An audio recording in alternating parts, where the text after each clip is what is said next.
Let's get this conversation started with Dr. McGinn. Again, he is the Vice President of Physician Enterprise at Common Spirit Health. This FDA Vaccine Advisory Panel, Dr. McGinn, is really going to scrutinize everything we know about Pfizer's COVID-19 vaccine and really look for red flags. Do you think this allergic reaction is one of those red flags?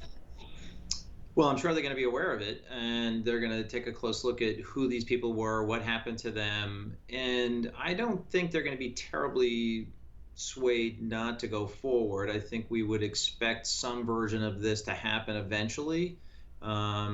It's not uncommon that we see allergic reactions, and I just want to make sure people appreciate that as you expand the amount of people that you give the vaccine to, you're going to see these different types of fever and a little allergic reaction. This is totally expected to see this sort of thing happen.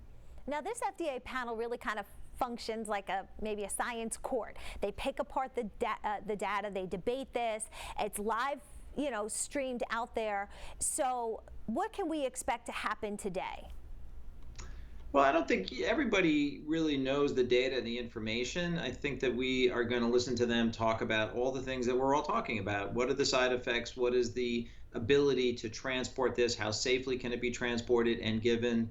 So I don't think I don't anticipate any big, news flashes coming out of this. I think they just wanted to get all the possible data together and all the different opinions all together in one room to make this final decision. And now, do you think this gives the regulators an opportunity to try to really boost public confidence? Because this has been a fast development process, which has a little, or actually a lot of people leery.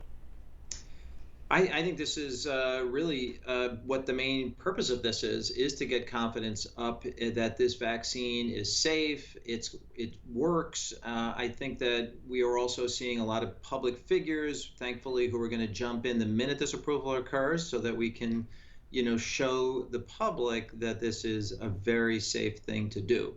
It's really a shame that we saw these reactions because those reactions occurred.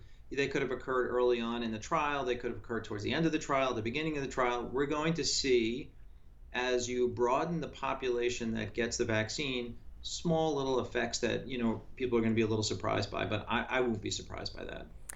The committee also has to really discuss a key ethical question because, and this is in the draft about the agenda, that they're going to look at what to do about the volunteers in Pfizer's clinical trial who were given the placebo.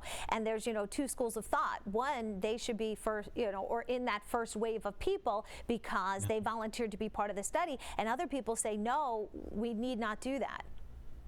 Yeah, I think it's certainly an interesting, little dilemma in the midst of all of this. I do think that we do need to give it to our frontline providers and to our nursing homes. That, to me, number one, number two priority. This is, to me, a little bit of a distraction, and I think they should really just focus on those two populations.